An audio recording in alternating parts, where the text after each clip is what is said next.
Mindcrime Liberty Show with me, Swithin Dobson, and him, Tim Patton. Today we discuss suicide. Tim, why do you think suicide is an interesting topic? Well, suicide is an interesting topic for a variety of reasons. The first reason is, not to get overly personal here, is I've thought about it. I think any thinking person who has ever thought about killing themselves is either lying or haven't engaged in much thought or introspection or philosophy or history. Suicide is fairly common, not fairly common, but it's about 800,000 people worldwide die of suicide, which is a significant number. It's probably higher than many countries' coronavirus statistics. It's higher than many other sorts of diseases. If you want to call suicide a disease or not. And interestingly, another interesting tidbit is Hans Hoppe, in his discussion of insurance and probability, once made an interesting joke, and he said you cannot insure yourself against suicide. So, what is suicide? What is suicide? Well, suicide is the act of intentionally killing oneself. That's the Oxford definition. Now, I'm not necessarily interested in simple definitions. I think suicide is somewhat a nebulous terms. In Wittgenstein's philosophical investigation, he tries to come up with the definition of the word game, right? And he tries to, which includes all games and excludes all non-games. And I think suicide has a similar problem. Wittgenstein can't, because you have various games ranging from football and soccer to chess, Scrabble, and Ring Around the Rosie, and they all don't have any common attributes, but people put them under the same umbrella. And I'm also looking to expand the definition into some other areas as well. Suicide is common. Great figures in history have committed suicide. Plenty of non-great figures in history have committed suicide. Lots of commoners and masses. So I have my own personal interest in it.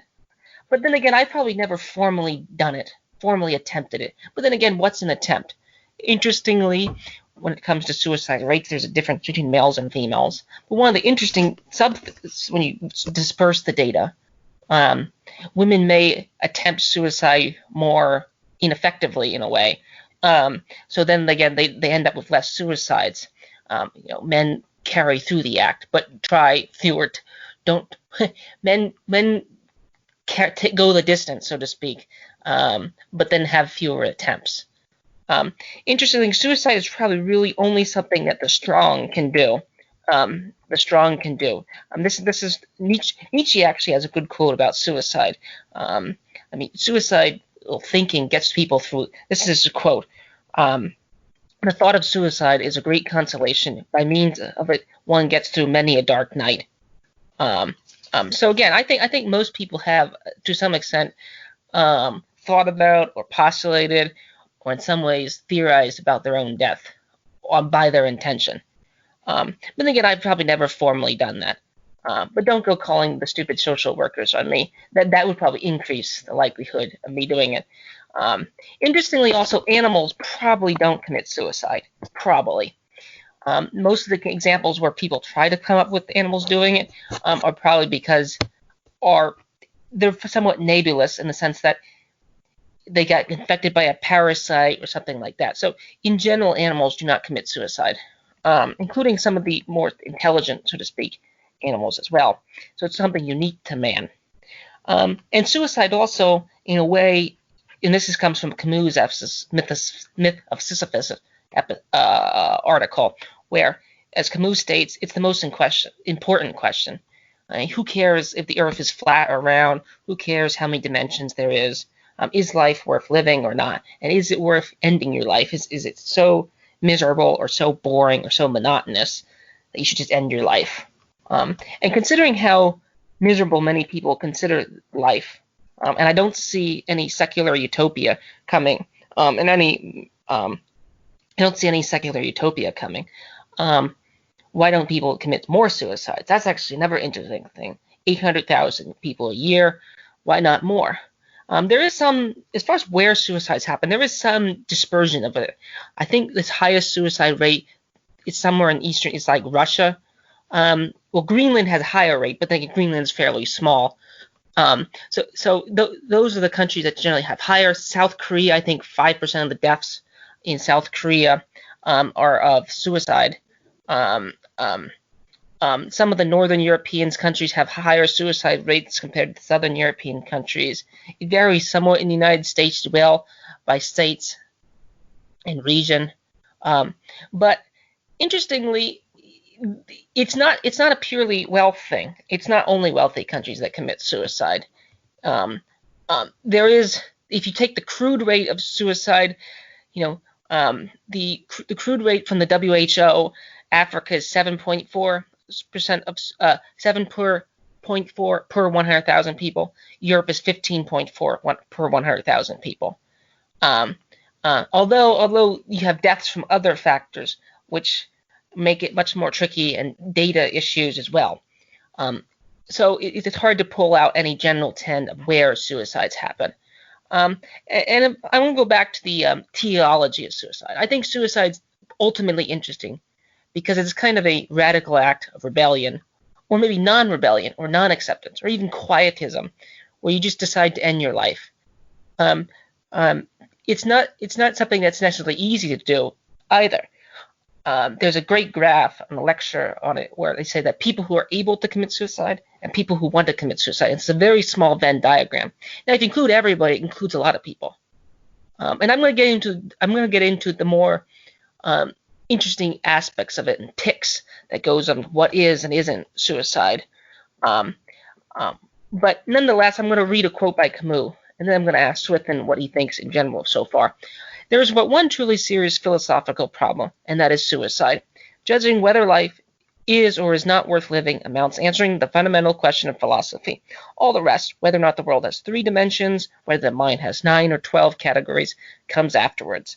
These are games one must first answer, and if it is true, as Nietzsche claims, that a philosopher, to deserve our respect, must preach by example, you can appreciate the importance of that reply, for it will precede the definitive act. These are facts that the heart can feel, yet they call for careful study before they come clear to the intellect. So Swithin, so far, what do you think about suicide and my thoughts on suicide, as well as some of these other thinkers and the statistics on suicide? Well, firstly, I don't remember considering suicide at any point. I don't remember doing it. I may have done, but I haven't. So I don't know how widespread the thought of suicide is, although,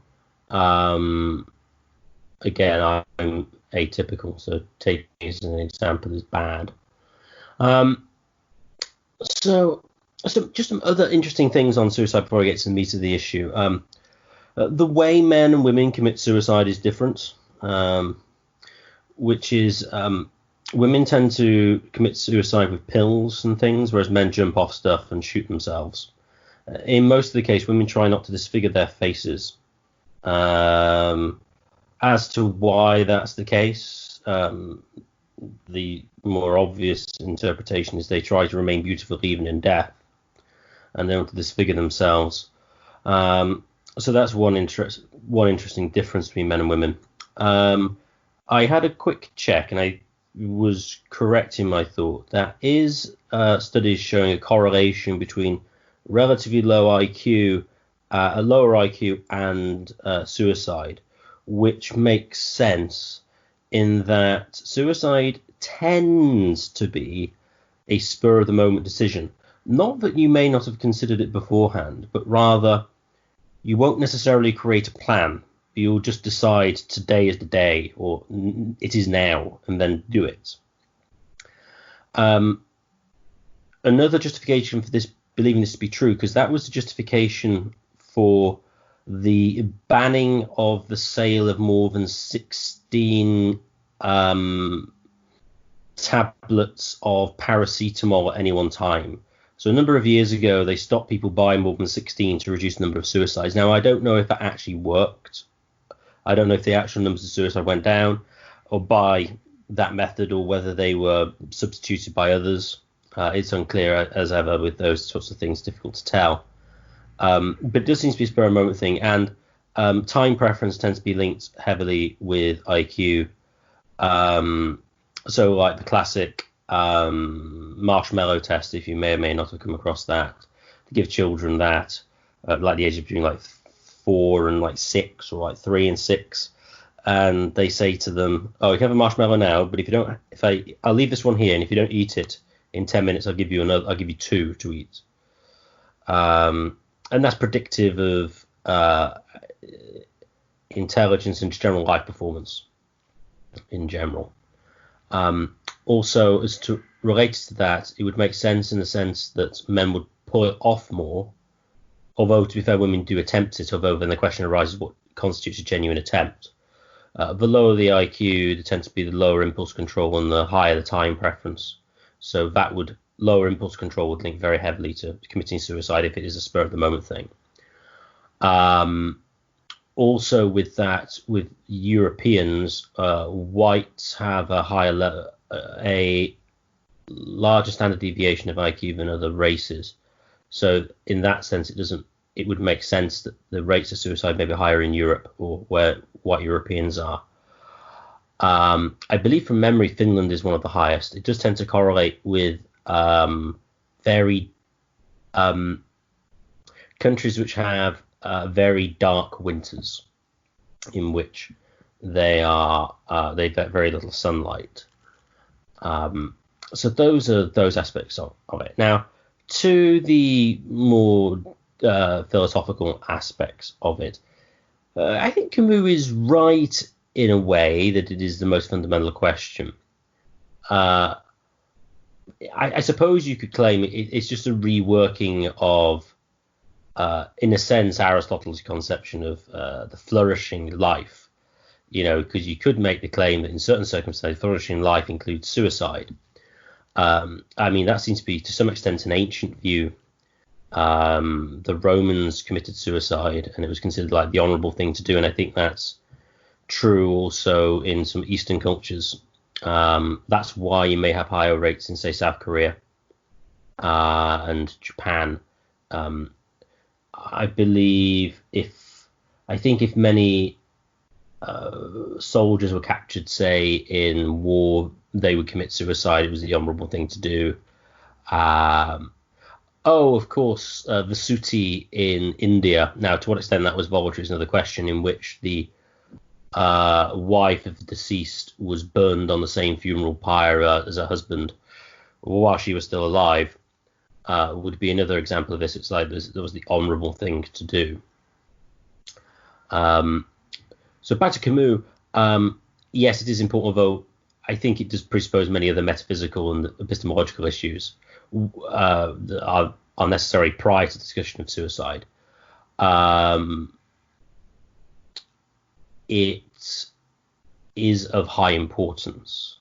Now, as to suicide in general, intentionally killing yourself, is it ever a good thing? I would say no, on the basis that, as I've mentioned before, what is good for something is determined by its nature and its substance. And if you don't exist, then there's no good that can come from that, because basically goodness is contingent on being, and therefore killing yourself intentionally is attempting to go for a state from being to non-being, which is sort of necessarily bad. So whilst there are situations which would be understandable, and you can understand the psychology of the act of suicide, in a general view of the matter, it would be never something you could claim would be strictly good or rational, and it would actually be the opposite of that, because it would be undercutting the grounds of any goodness at all. So that would be my general view on suicide.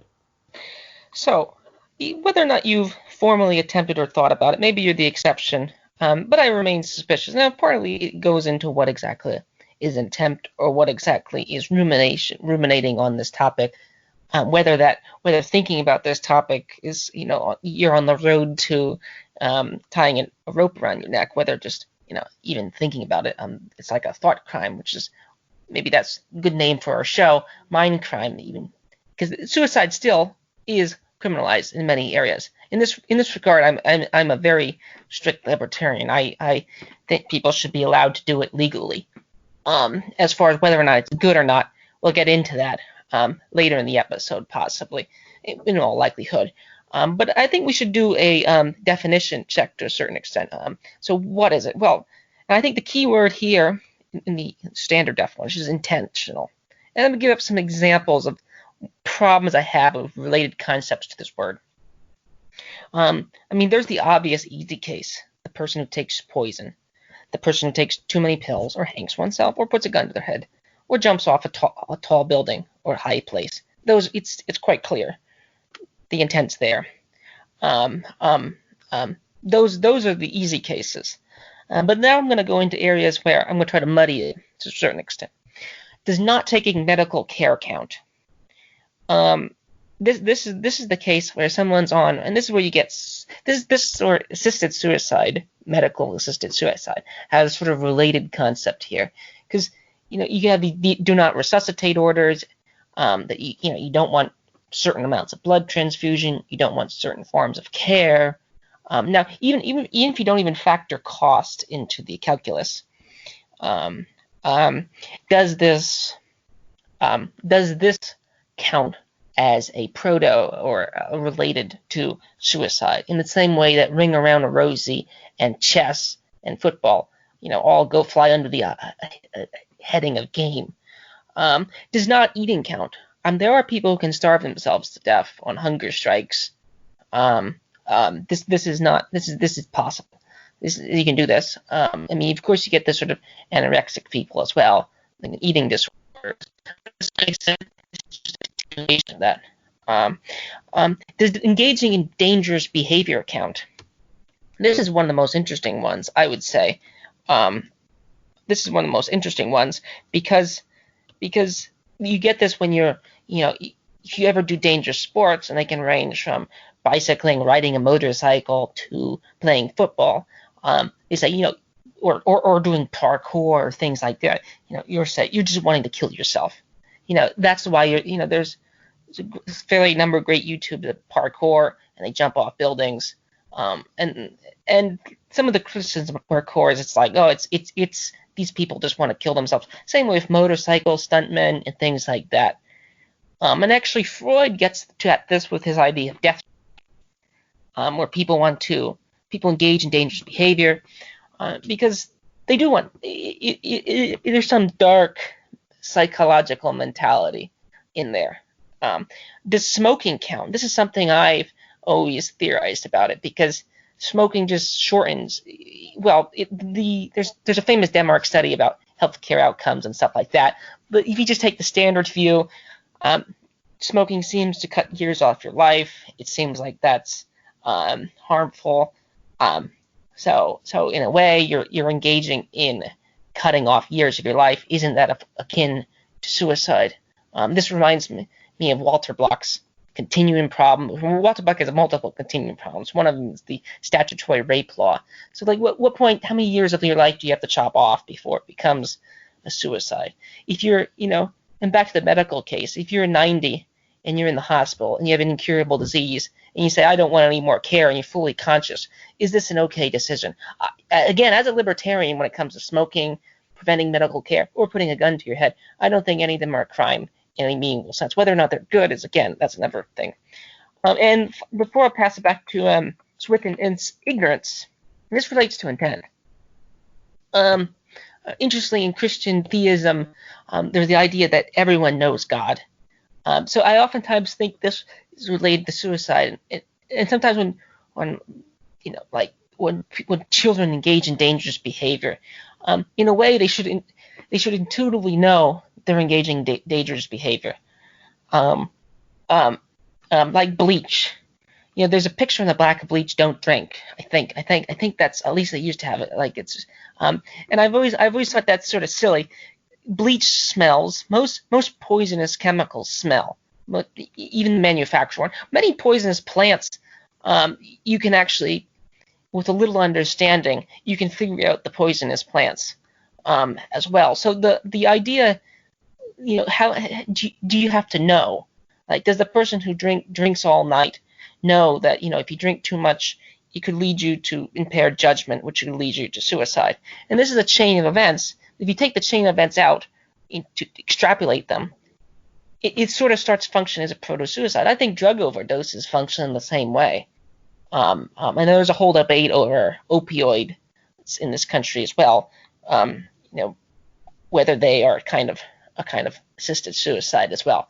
So Swithin, when it comes to these other related issues of suicide, in particularly medical care and dangerous sports or dangerous behaving, ranging from skydiving to buying a motorcycle, what do you think? Do you think this is a related concept? And if putting the gun to your head is you consider bad, then do you consider these other areas bad as well?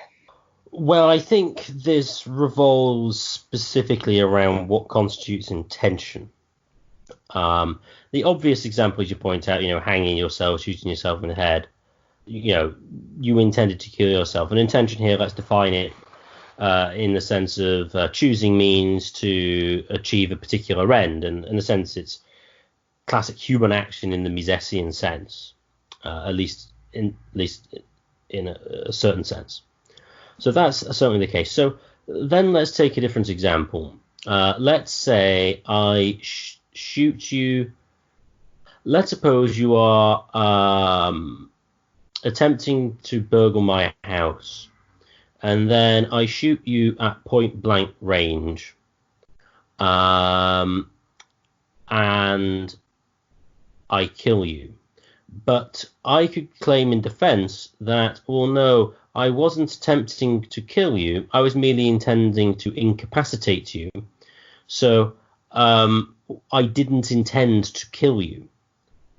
Now, you could make that claim, but then we have the interesting question as to whether intention merely resides within a person, sort of like a private sphere which isn't accessible to anybody else, or can you say that there is intention embedded in an external action?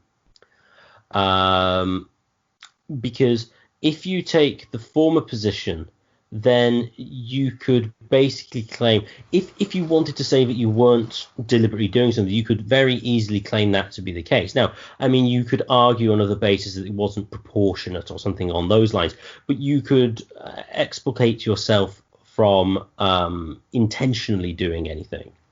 Because, well, that wasn't my proposal, that wasn't my plan. My plan was merely to incapacitate. Or something along those lines. So you could claim, I didn't intentionally kill the child in the middle of the road when I was driving. I merely I wanted to take the quickest route to go to the lecture that I was delivering to pursue the good of disseminating knowledge. But he just happened to get killed, so it wasn't my intention, even though, well, obviously the kid runs out, you won't necessarily intend it, but let's suppose the kid is sort of strapped down for whatever reason, and you can see from a great distance, say, which does relate to knowledge. I mean, knowledge is important because if you don't know something, you can't intend it. So there is the concept of anything in Catholic moral philosophy of invincible ignorance.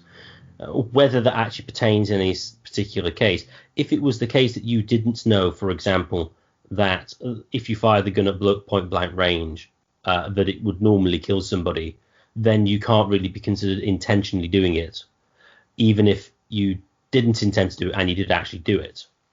By which intent, I mean you had the incapacitation because you didn't know that maybe that was your internal sort of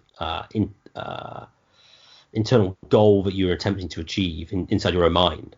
But I suppose you didn't know that in most cases that shooting from point range is almost certainly going to kill somebody. If that was the case, you could be said not to have deliberately killed somebody. So knowledge is certainly important. But I would take the view that, assuming you do know it, I think there are sort of intentions embodied in sort of, as it were, external actions. I mean, the courts sort of recognise this.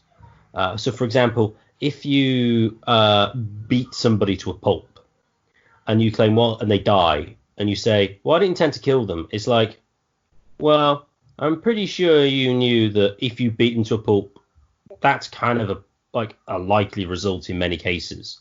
So that is kind of embedded in what you're doing, even if you claim that your intention was otherwise. So where does that view leave us with these other things you raise, like dangerous behavior or smoking or whatever? The question arises, what is really your goal? So, for example, with an opium overdose, for example, you could, I think, legitimately claim that's suicide, assuming that you knew that if you took over this amount, this would kill you. That would be intentional. So, in the same way, if you drink 20 beer, you couldn't legitimately say, oh, well, I was just wanted to have a good time. It was like, no, you're pretty intentionally get drunk, because like that regularly in most cases 20 pints of beer does that. Now, I know you can claim with opioid overdoses you become tolerant to certain levels, so there may be a knowledge issue there. But when it comes to things like so not eating, I would say would constitute suicide, because you know that not eating does that, and it regularly leads to it because it's like a basic bodily process. Dangerous behavior, I would say, isn't suicide, and neither is smoking, because it regularly and sort of lead to death in the same way. And whilst that's a state of affairs that can pertain in that situation, it isn't inherent in the action that death results in the way that opium overdose does. So, for example, doing stunts, I mean, there's nothing inherent in the action of doing stunts that necessitates death. Now, it might be a state of affairs that might relatively frequently pertain, but it isn't essential to that action in the way that an opium overdose is, or shooting somebody in the head. So I would say that on that basis, smoking, dangerous behavior, etc., doesn't count as suicide. Now, that still doesn't necessarily mean, that doesn't stop the moral evaluation. There could be other considerations. It could be reckless or other things like that. But that wouldn't, strictly speaking, be suicide. It might just be, you could say, death by reckless behavior or something like that. But I wouldn't consider it suicide. So same with smoking. I mean, in the act of smoking isn't sort of inherently causative of death in the same way. So, and also there's a epistemological problem with smoking, is like whether smoking actually does kill you. I mean, that's not obvious in the way that an opioid overdose is. So I wouldn't count.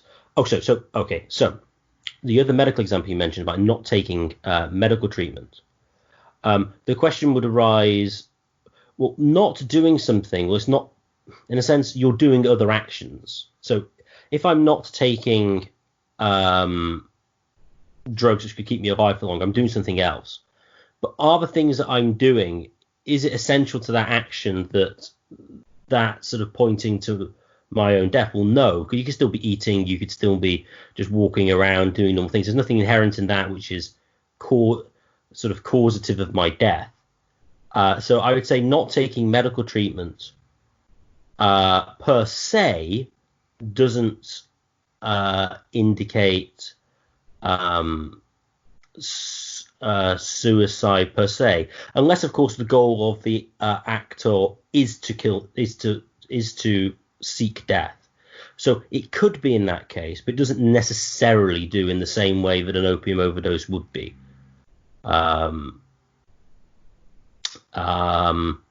So I wouldn't. So I would say that not taking medical doesn't necessarily mean that, nor necessarily just taking food or water, because there are circumstances in which you can be very ill and frail and old, in which taking water normally actually causes great discomfort, and so you could potentially refrain from feeding them, or feed them on a sponge or something like that with water.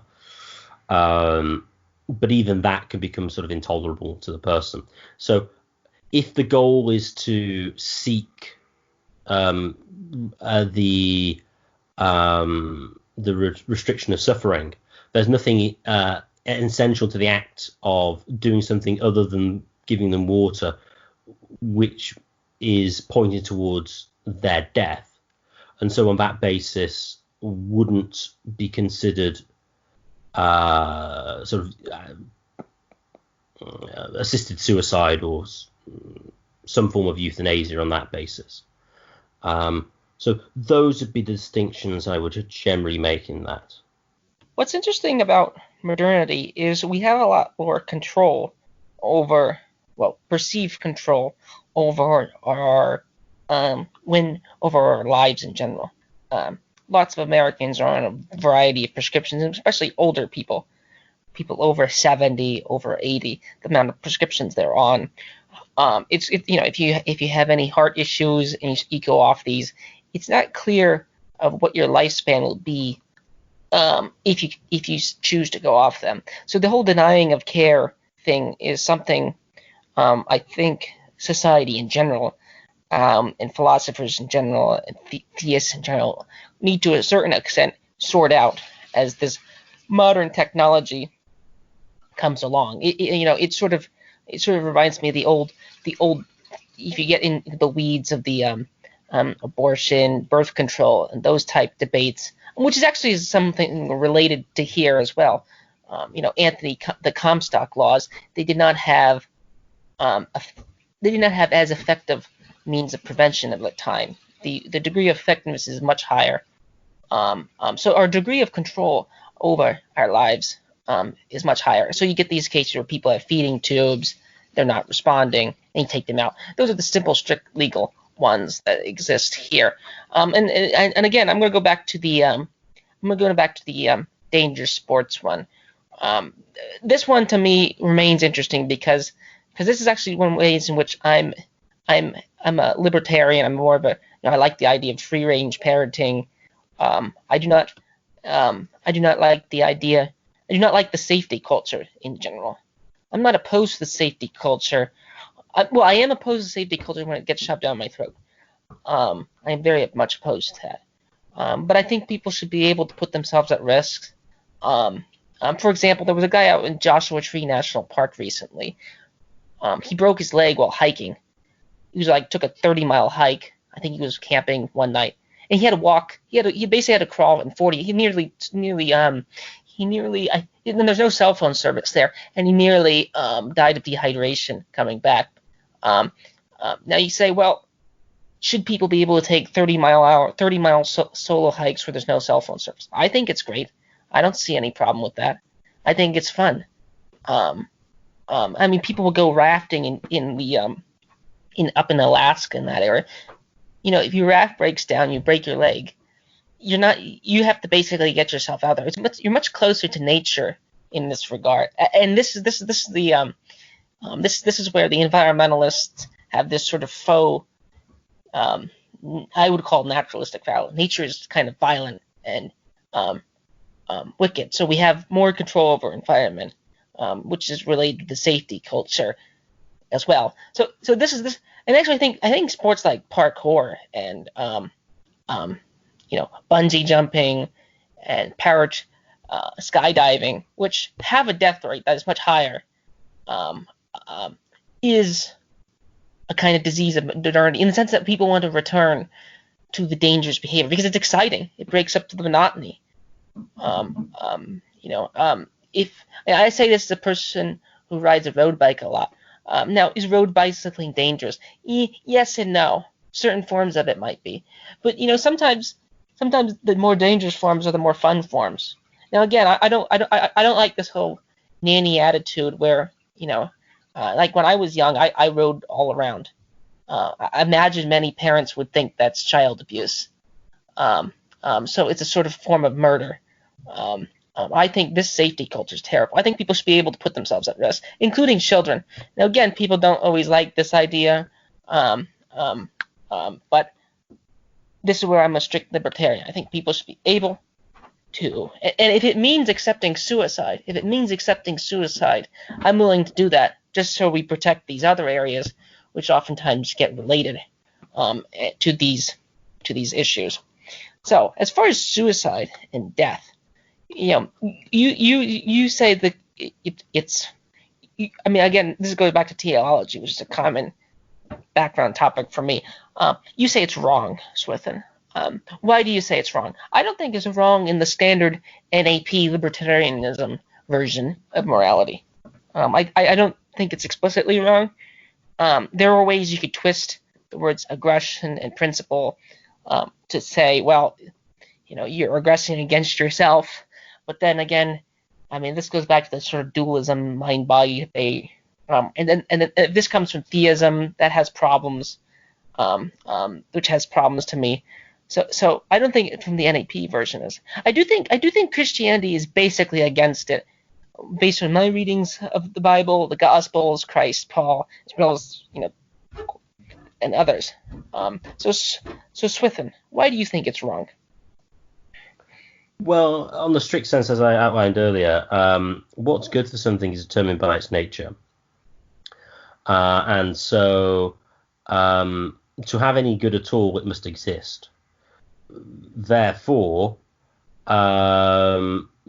non-being, there is no goodness in non-being, and therefore for any particular substance to go out of being is necessarily bad, because it is the foundation of anything good for it. Consequently, it must be wrong in all cases on that basis. Now, as to how much moral import you want to put on it, doesn't necessarily mean it's the worst thing you can do, but rather that there is no version of it in a strict sense of suicide, as I outlined in my previous bit, that could ever be considered right on that basis. And to forestall, to respond to a potential objection, it couldn't be the case that the nature of a substance is to die. It could not be that its inbuilt teleology is to die, because, as I say, the continuing existence of the substance is a necessary prerequisite of it having any directionality at all. So it would be incoherent for it to have a goal of dying in a sense of what it is of its nature. So that would be my argument as to why it would always be wrong. That said, I mean, this is a further background question as to whether substances have goals irrespective of the intention of the subject. That's a sort of a background issue here, but that would be the basic claim that I would make. Does this relate to the related examples, dangerous sports and not taking medical care of certain variety? Now, again, this relates to knowledge as well. Do you know that certain activities is dangerous?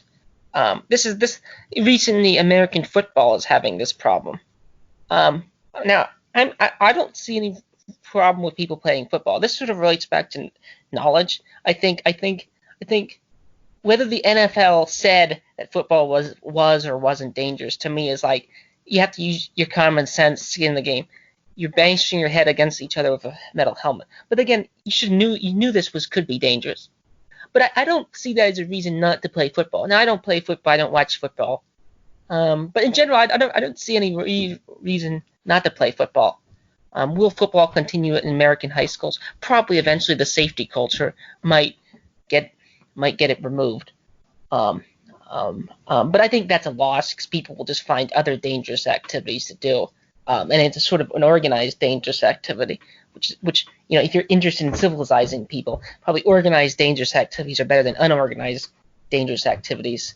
Which as Keith Preston said with the coronavirus rioting, it's a kind of a sport. Instead of going to nightclubs or sports, you do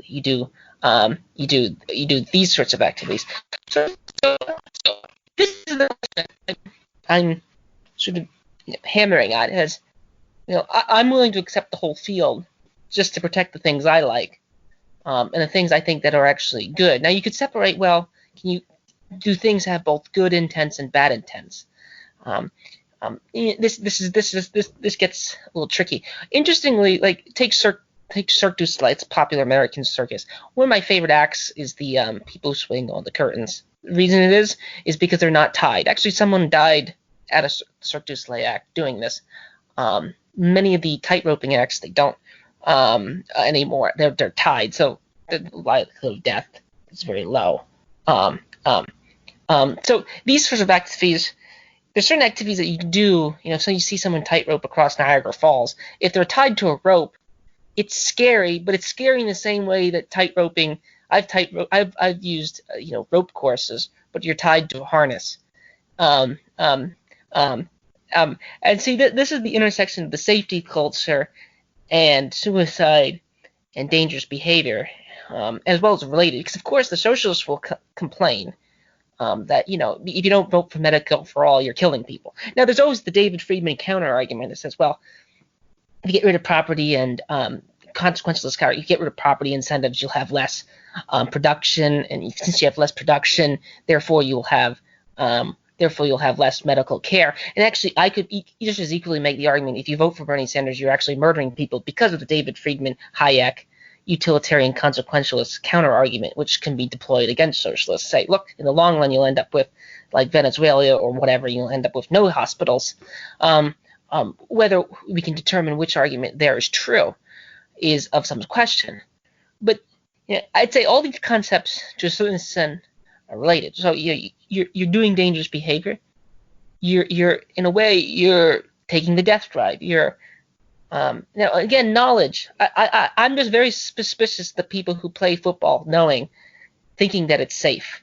Just this to me is just absurd. We know it's dangerous. We know skateboarding is dangerous, but that's not an argument not to do it to me either. Swithin? I think an interesting aspect of this is I think that the modern drive in the West for legalization of euthanasia, which is basically assisted suicide, is actually a result of the safety culture, because the goal of the safety culture is always to prevent pain. That's what its goal is. Its goal is to prevent the subjective feeling of pain. Now, I know Wittgenstein said that pain is basic, and you couldn't say that someone else wasn't in pain. But the goal really is to remove the subjective feeling of pain. And that's the same drive for euthanasia as well. I mean, there's other aspects as well for euthanasia, but the primary one, in my view, is to reduce pain. So I do actually see the safety culture and the modern drive for euthanasia in the West as actually similar, and I think it's a fruit of a similar line of reasoning. And it's not the embracing of danger. So when it comes to dangerous sports or taking risky things, I think they're perfectly fine, as long as the intention is not to kill yourself. Now, in most cases, of course, you could do like skateboarding with the goal of killing yourself, and that would be wrong. But there's no real way of making that illegal, even though you might attempt to do it. You would only really be able to do that with, say, actions in which an essential part of the act regularly and in the current social circumstances kills you. Like, oh yeah, I was pointing a gun at my head and I shot myself. And yeah, that's not. I didn't intend to kill myself. Like, you did. Like, you're not stupid. You know that happens. Now, whether it should be illegal or not is another question. For suicide, I mean, I would certainly think a prohibition on assisted suicide would be judicious. Now, you could make the claim that this is against the NAP. Well, if you're taking it as your basic moral framework, yes, it would be. But I would treat the NAP more as a principle and a general approximation of what is good. Because, I mean, for example, with suicide, this is a point Edward Fazer makes, is let's suppose I see you, Tim, in the flesh, and I see you're going to drink hemlock and kill yourself. It's like, well, you own the hemlock, it's in your house. Am I going to stop you from drinking hemlock? Yeah, probably. No, I would. Would that be violating the NAP? Yes, in a strict sense. Is it wrong? Well, no. So I do think, to an extent, this shows the limitations in certain respects of the NAP, and there's others you can go at. But I think certainly with assisted suicide, I don't think it's one of the now this isn't a consequentialist argument, but one of the problems of making assisted suicide legal is it gives an incentive for the doctors to, well, basically kill you. Maybe could harvest your organs or other things like that. My uncle claims that they deliberately did that to someone he knew who was ill. And once you get into a situation of assisted suicide like this, you can get down to those problems. And then there's also, then you also get the problem as well of, someone does a living will. They said if they got to this stage, they wanted to commit suicide. But then when the doctors try to do it, they resist because they have dementia. The question is whether or not that sort of living will is enforced, because you could make the claim, well, the patient has changed their mind, which is kind of objectively being shown by the fact that they're resisting suicide, the killing by the doctor. There's been cases, I think it's in Holland, and they basically said the doctor didn't do anything wrong. It's like, oh no, we're enforcing the, they were just following the will. So you could say that's sort of like a tangential issue, but I certainly don't think opposition to deliberate assisted suicide or suicide in general is necessarily means that you're accepting the safety culture, because I actually think in certain respects not engaging in suicide means that you have to you're enduring pain and hardship, which actually euthanasia or assisted suicide would get rid of, and actually you're fighting through that and accepting the pain, but not deliberately killing yourself and allowing and have a resignation to that you will die in the somewhat near future, or maybe a year, depends on what the time period is, but that you will accept the pain that comes along with it, because you know that existence is good, and such that you cannot deliberately seek to end your life. So I don't see necessarily an essential relationship between between safety culture and anti-suicide. I actually see it being the other way around to a large extent.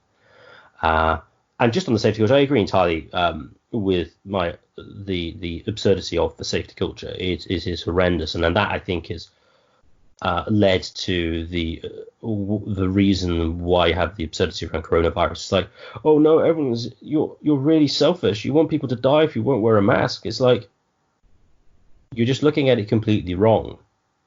I do not want to live in a world where just because a few people have a high susceptibility to something, everybody else changes what they do.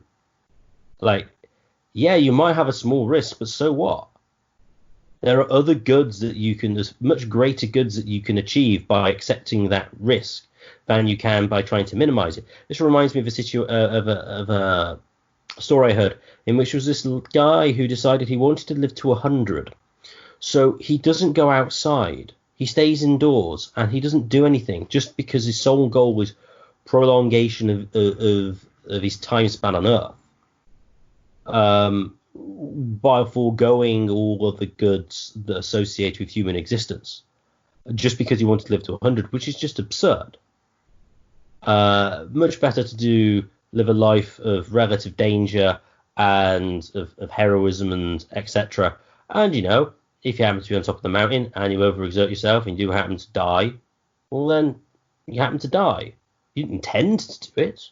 And walking, there's nothing essential in the action of hiking that's going to kill you. And that's a much better life to live than someone who just tries to avoid death at all costs and minimize any pain. So that would be my general thought with respect to the safety culture and sort of suicide. That's the first time I've heard the argument made that way, and I actually totally agree that it's actually a culmination of it. In a way, although I do think modern technology relates to it in the sense that we moderns are stuck with decisions which people before, you pick your date, 1960, 1912, 1860, 1740, would never have even thought of being placed in this kind of situation. The amount of control we have with medication. I mean, again, in the future, I think it's only ceteris paribus. In the future, it's probably even more insane. And I do agree that the NAP does have limits. But in this regard, I think any crusade, if people want to stop suicides, make life worth living, don't have a crusade against the symptom of suicide. If you really want to stop suicide. So yeah, I actually would argue that too much safety culture could lead to it as well. It just makes life a pain. Interestingly, coronavirus death toll is like 670,000 worldwide. That's if you take it seriously. The yearly suicide death rate is 800,000. So that's a interesting side statistic regarding that so far. Will that increase? Who knows? But then again, that's a problem of statistics and so forth. And then the final discussion here I'm going to get into is and this is sort of an interesting historical question. Did Socrates commit suicide? Because or was he just administering his own death penalty? This is one of the interesting problems I also have related to suicide and so forth as well. For example, if you live in a society where there's certain things that are illegal and you do said things that are illegal and you get punished for them, and that punishment is death penalty, are you in a way killing yourself? I oftentimes think through myself. In certain societies, I think if you visit like the Emirates and certain things, whether or not the Dubai would actually prosecute a person like myself for doing certain actions is of some question, or even Singapore. There's certain things that you can do they have the death penalty for. Whether or not they actually would do that is of some question. But there are certain things you do legally that can lead to the death penalty. So in a way, did Socrates, by forcibly taking the hemlock, he could have accepted a deal. And even actually with Christ himself, he didn't have to return to Jerusalem. He could have fled. And this is Camus' point, and this I think is related to the safety culture as well. A reason for living is oftentimes a reason for dying. Now, did you actually orchestrate your own death did you actually cause your own death, or did society kill you?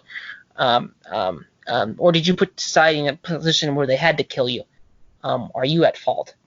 So Swithin, any comments here along suicide and the suicide of great individuals, or merely these individuals pursuing actions? I agree with your point that euthanasia in a way is part of the safety culture, although I think a few caveats can be made with modern technology.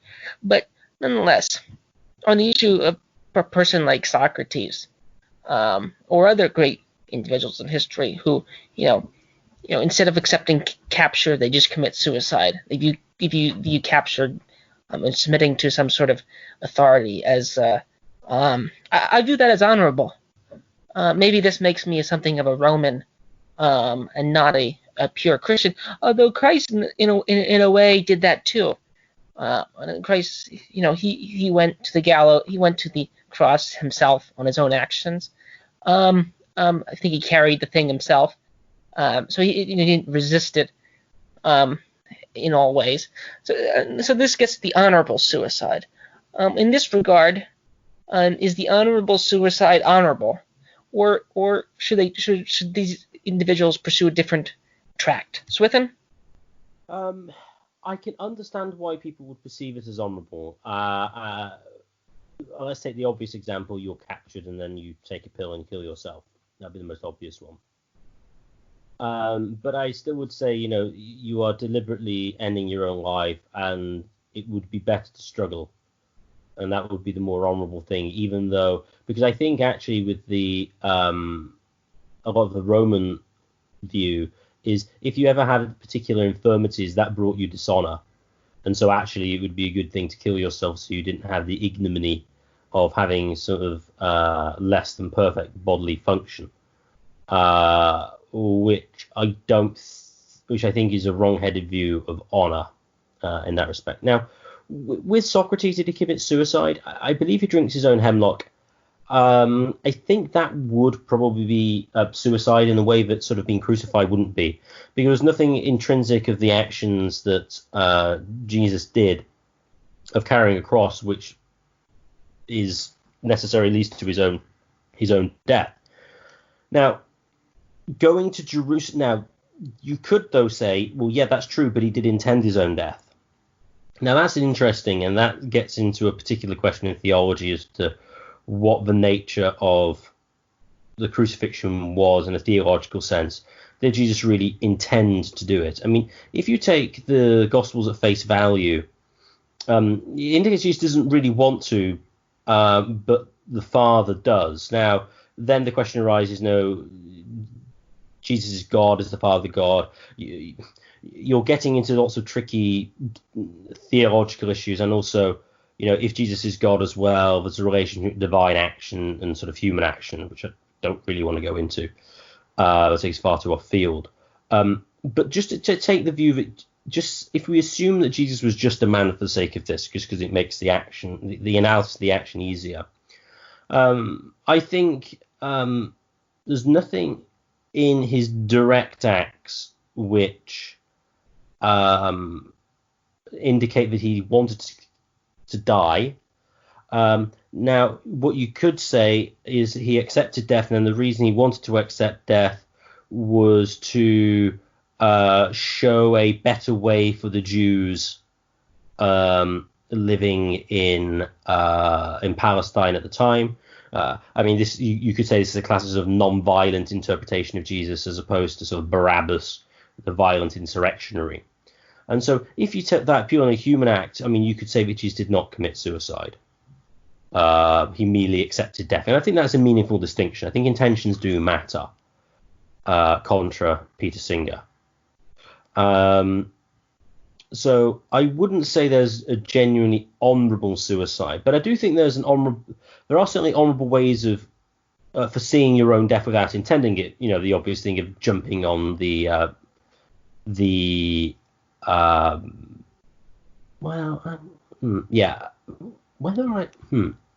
on the grenade. Yeah. That's what I was thinking. Is like you're not necessarily intending to kill yourself. Your death isn't necessarily part of saving everybody else. It just so happens that that's the result of jumping on the grenade. The intrinsic part of the action of jumping, well, I suppose you could say it depends how I have to think exactly how. My intuition is that it isn't suicide. Whether that conflicts with what I've said before, maybe I'd have to think more exactly what the appropriate description is of jumping on it. But there's certainly honourable ways of. So for example, you push the child out of the way of the person you get run over. I mean, did you intend to kill yourself? Well, no. There's nothing intrinsic about pushing a child out of the way which results in your death, because that's what your action was, and the goal was to save it. You just happened to die in the process, so that was just merely a byproduct. And then of course it just goes to the standard double effect argument. So there are ways of foreseeing your own death, quite likely without intending it, which I think would be honourable. But the direct intention of your own death, such as drinking hemlock, would constitute suicide and would not be honourable on that basis. Any final thoughts on that, Tim? No. I do want to make a few final comments. I'll ask you to make a few final comments if you want. As far as not committing suicide, I think oftentimes there's a quote that says that I was thinking of committing suicide, but then I decided to have lunch, and then I forgot about it. I think John Gray has made that one of his works, entitling somebody. I think the reasons that a lot of people don't are completely mushy. Although this in a way is Christian in the sense that you have obligations.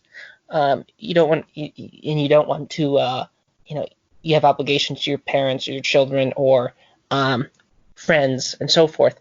And those are probably the ultimate reasons why I don't. But this goes back to inequality. I mean, I don't ultimately think if you have a miserable life, and there's no easy way to change it, and you do it, again, I do not bemoan the person in that situation who does it necessarily. Interestingly, Catholic doctrine seems to suggest currently that the idea that someone who commits suicide, they're talking about salvation. Someone who commits suicide is probably not of right of mind, so they're acting irrational. So of course they can't commit suicide. That comes from the Catholic New Encyclopedia. So I do think there are ways in which people are fully rational, fully coherent who do it. Whether that's good in the Christian context. Interesting, Christianity again is like, you could think of this form of egoism. Everyone likes to say you love thy neighbor, especially the left likes to go on and on about that. But you have to technically love thyself as thy neighbor. So you have to self-love technically is first. But then again, this goes back to the self. If you live a miserable life and you decide to kill yourself, if you don't have any family, you don't have any friends, and for whatever reason you're put in that situation, again, now maybe this is not a quote unquote honorable suicide, but nonetheless, I have difficulty pardoning any reason in legal context or libertarian context, as well as other contexts as well. So those are my final comments. If you Swithin, anything further to add? Just on the legal aspect, I think trying to have a law against suicide doesn't seem to make a huge amount of sense. I think the assisted suicide law makes sense to prevent unjustified killing. But on the individual basis, it would seem to be odd to do that. I do think people of right sound mind can commit suicide and know exactly what they're doing. I think it's sort of some sentimentalism to think that people who do it just can't be of right mind.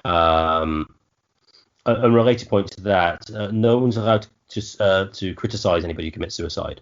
They immediately it's interesting. It's a way of becoming a modern saint by committing suicide. People who didn't like you or didn't particularly like you or whatever, and you commit suicide, and you can't say anything against them because, oh, how terrible their life must have been, etc., etc. An example of that was a TV personality in England called Caroline Flack, who was accused of severely beating her boyfriend. Apparently, she smashed a lamp on his head and caused huge cuts to his head. She didn't want to prosecute him, interestingly, but because of the domestic abuse laws which the feminists had introduced, the police had to prosecute her. Anyway, she then committed suicide. Everyone forgot about it and thought how great she was. So that is an interesting angle on how suicide is portrayed in a very sort of sentimentalist fashion. So I think that's the last thing I've got to say, I think, on suicide.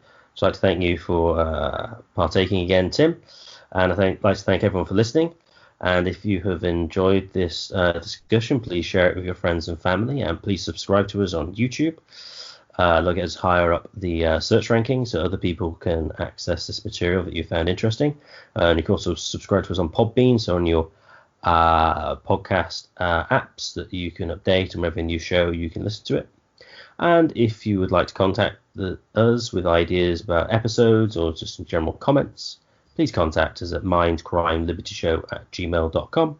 That's mindcrimelibetyshow@gmail.com.